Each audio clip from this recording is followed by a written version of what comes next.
Πώς τα πας? Όταν σε βλέπω παίρνω κουράγιο. Αλήθεια?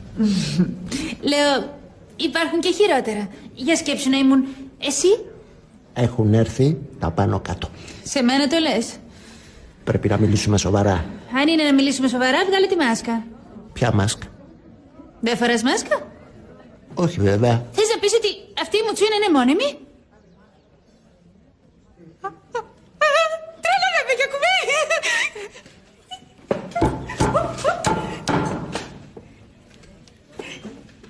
Γουστάρεις να με πειράζεις?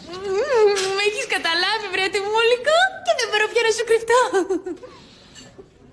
Εγώ θα αρχίσω να ετοιμάζομαι. Για ποιο πράγμα? Για το φευγιό μας. Πρέπει να αποφασίσουμε τι θα κάνουμε όταν πάμε στην Αθήνα.